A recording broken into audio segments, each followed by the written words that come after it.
اعوذ باللہ من الشیطان الرجیم بسم اللہ الرحمن الرحیم اللہم صلی علی محمد النبی الامی وآلہ وسلم تسلیما۔ محترم علماء حضرات، دوستو، بھائیو، بزرگو، دینی ساتھیو، السلام علیکم۔ سب سے پہلے تو میں یہ کہنا چاہوں گا کہ اتنے بڑے علماء اور مفتی صاحبان کی موجودگی میں شاید میں جس چیز پہ بات کرنا چاہوں گا میں انصاف نہیں کر سکوں گا، اور ہم تو آپ صلی اللہ علیہ وسلم کے جیتی کی مٹی کے برابر بھی نہیں ہے۔ سو اگر مجھ سے کوئی غلطی ہو جائے تو مجھ معاف کرنا، اور خصوصاً رحمت اللہ عالمین صلی اللہ علیہ وسلم سے قبل اس کے کہ میں کوئی الفاظ میں مخالوں، میں کہوں گا کہ مجھے معافی عطا فرما دینا۔ دوستو، بھائیو، یہ مسئلہ جو آج ہمارے سامنے ہے ختم نبوت کا ہے۔ قرآن میں اللہ تعالیٰ نے سورۃ احزاب میں 22ویں پارے میں آیت نمبر 40 میں اللہ تعالیٰ نے صاف فرما دیا ہے کہ حضرت محمد صلی اللہ علیہ وسلم خاتم النبیین ہیں۔ تو جب خاتم النبیین کی بات آ گئی تو ہمارے دل میں یہ بات پکی بیٹھ جانی چاہیے کہ آپ کے بعد کوئی نبی آنے والا نہیں۔ جب میرے رب نے فیصلہ کر دیا تو آج یہ احمدی یا جو بھی ہیں، مرزئی ہیں، ان کا کیا حق بنتا ہے کہ یہ کہ نہیں ایک نبی اور آ گیا ہے۔ میرے رب کا وعدہ اٹل ہے،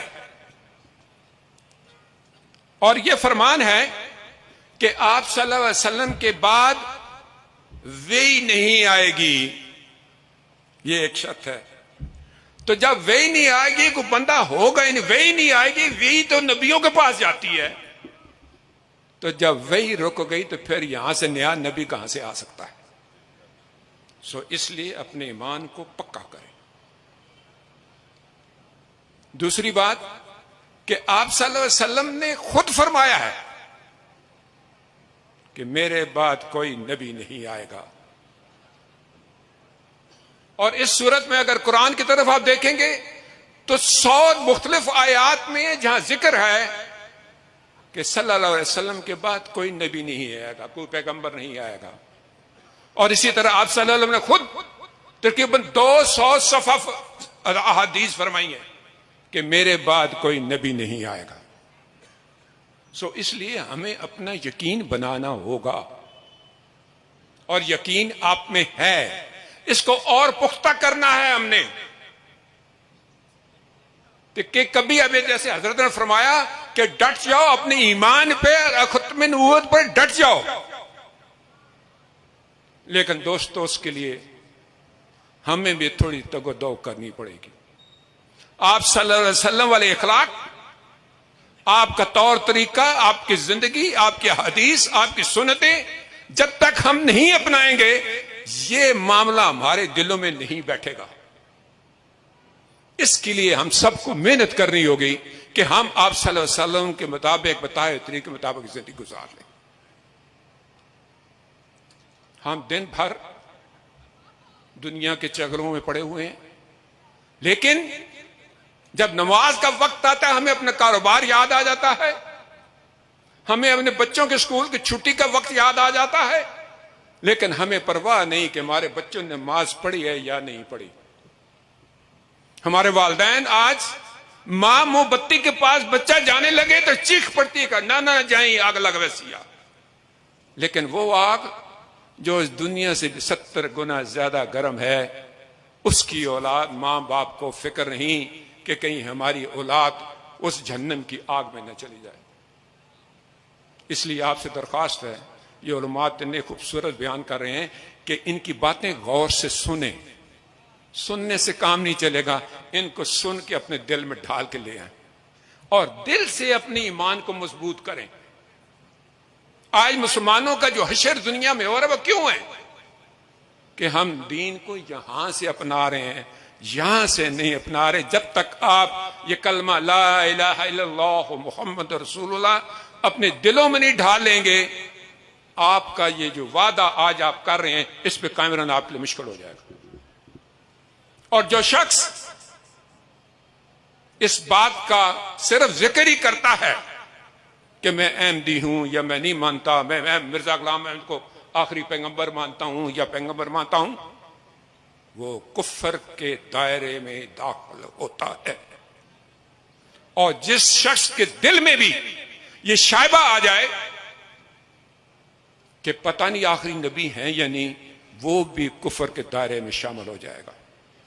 سو اس لیے اپنے ایمان کو مضبوط کریں, اپنے احباب کو مضبوط کریں, اس کی دین کی تعلیم اپنے گھروں میں پکی کریں, بچوں کے نماز کی طرف جھکاؤ کریں, بچوں کو دین کی تعلیم دیں, اور ساتھ ساتھ میں یہ بھی کہوں گا کہ ان کو حضور صلی اللہ علیہ وسلم والے اخلاق سکھائیں.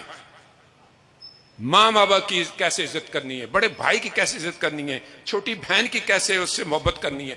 یہ ساری چیزیں ایسی ہیں جو دین اور میرے نبی نے ہمیں سکھایا.